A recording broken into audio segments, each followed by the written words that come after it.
لِيَجْزِيَ الَّذِينَ آمَنُوا وَعَمِلُوا الصَّالِحَاتِ أُولَئِكَ لَهُمْ مَغْفِرَةٌ وَرِزْقٌ كَرِيمٌ۔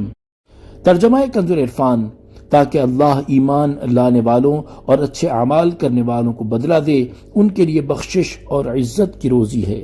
تفسیر صراط الجنان۔ اس آیت میں قیامت قائم کرنے کی حکمت بیان کرتے ہوئے ارشاد فرمایا کہ بے شک قیامت تم پر ضرور آئے گی تاکہ اللہ تعالیٰ ایمان لانے والوں اور اچھے اعمال کرنے والوں کو بدلہ دے۔ ان عظیم صفات والے لوگوں کے لیے ایمان اور اچھے اعمال کے بدلے میں بخشش اور عزت کی روزی ہے۔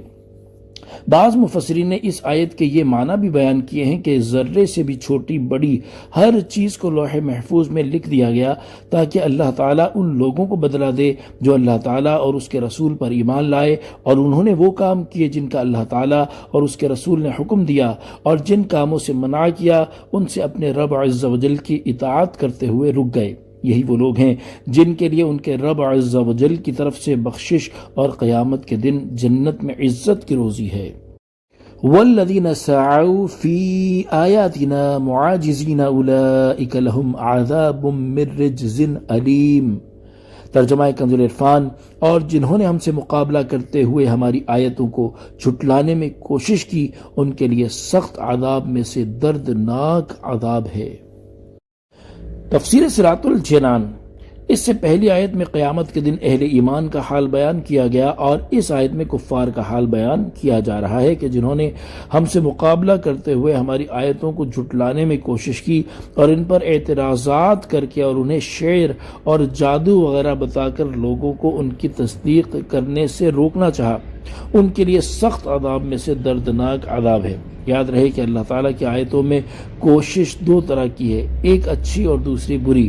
قرآن پاک کی آیات کو سمجھنے یا سمجھانے کی کوشش، ان سے مسائل اور اسرار نکالنے کی کوشش اچھی اور عبادت ہے، لیکن انہیں غلط ثابت کرنے، ان میں باہمی ٹکراؤ دکھانے اور انہیں جھٹلانے کی کوشش بری اور کفر ہے۔ یہاں آیت میں یہ دوسری کوشش مراد ہے۔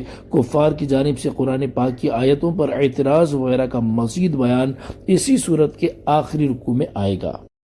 وَيَرَى الَّذِينَ أُوتُوا الْعِلْمَ الَّذِي أُنزِلَ إِلَيْكَ مِن رَّبِّكَ هُوَ الْحَقُّ وَيَهْدِي إِلَى صِرَاطِ الْعَزِيزِ الْحَمِيدِ۔ ترجمہ کنز العرفان۔ اور جنہیں علم دیا گیا ہے وہ سمجھتے ہیں کہ جو کچھ تمہاری طرف تمہارے رب کی طرف سے نازل کیا گیا ہے وہی حق ہے، اور وہ عزت والے حمد کے مستحق اللہ کے راستے کی طرف رہنمائی کرتا ہے۔ تفسیر صراط الجنان۔